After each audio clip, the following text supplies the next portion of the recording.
Hello বন্ধুরা, যদি আপনাদের বাড়িতে প্রচুর ইঁদুর হয়েছে, আপনারা মারতেও চাইছেন না, শুধু ভাগাতে চাইছেন, তবে এই ভিডিওটি আপনাদের জন্যে।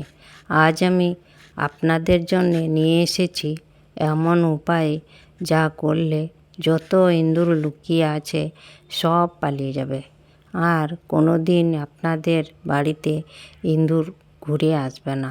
দেখুন বন্ধুরা, ইঁদুর ঘরে থাকলে জিনিসপত্র নষ্ট করে, তার সঙ্গে সঙ্গে দামি দামি জিনিসও নষ্ট করে, আর তার জন্যে মানুষ বিরক্ত হয়, মারারও চেষ্টা করে। বন্ধুরা, কোনো কারণে যদি ইঁদুর মরেও যায় তাতেও মুশকিল। এমন জায়গাতে মরে পড়ে থাকে মানুষ দেখতেও পায় না। যখন পচে গন্ধ করে তখন জানা যায় যে ইঁদুর মরেছে, তাতেও আমাদের রোগের সৃষ্টি হয়। তার জন্যে বন্ধুরা, আজ আমি আপনাদের জন্যে এই উপায়টি নিয়ে এসেছি। এবার বন্ধুরা শুরু করা যাক। প্রথমে আমি নেব 2 চামচ আটা, তার মধ্যে আমি নেব অর্ধেক লেবু আর 1 চামচ সার্ফ, তারপরে দেব একটু হাফ চামচ মতন ডেটল,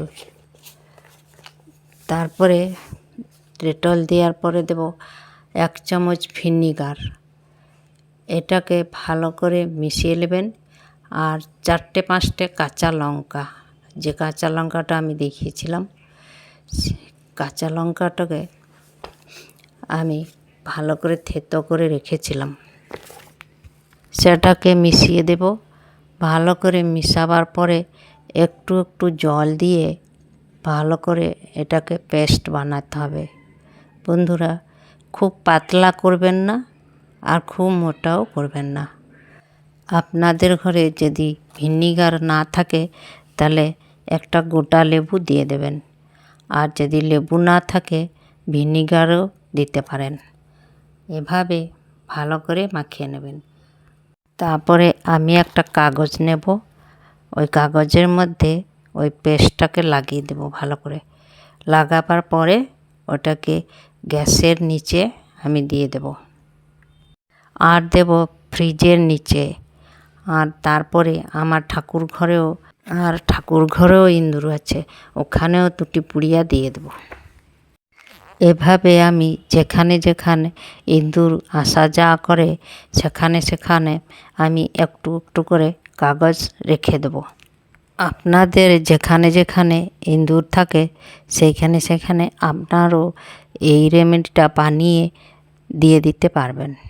আর একটা কথা বন্ধুরা, লঙ্কাটা খুব ঝাল লঙ্কা নেবেন, তবেই ভালো কাজ হবে। এই রেমেডিটা খুব সুন্দর ও রামবাণের মতন কাজ হবে। তবে বন্ধুরা, এই জিনিসটা আপনারা রাত্রেই করবেন। আর ছোট বাচ্চা থাকলে ছোট বাচ্চাদের কাছ থেকে এই জিনিসটা দূরেই রাখবেন, সতর্ক থাকবেন, বাচ্চারা যেন হাত না দিয়ে দেয়। তো বন্ধুরা, আপনারা আমার ভিডিওটি কোথা থেকে দেখছেন কমেন্টে অবশ্যই জানাবেন। ভিডিওটি ভালো লাগলে লাইক সাবস্ক্রাইব করবেন। সবাই ভালো থাকবেন, সুস্থ থাকবেন। নমস্কার বন্ধুরা।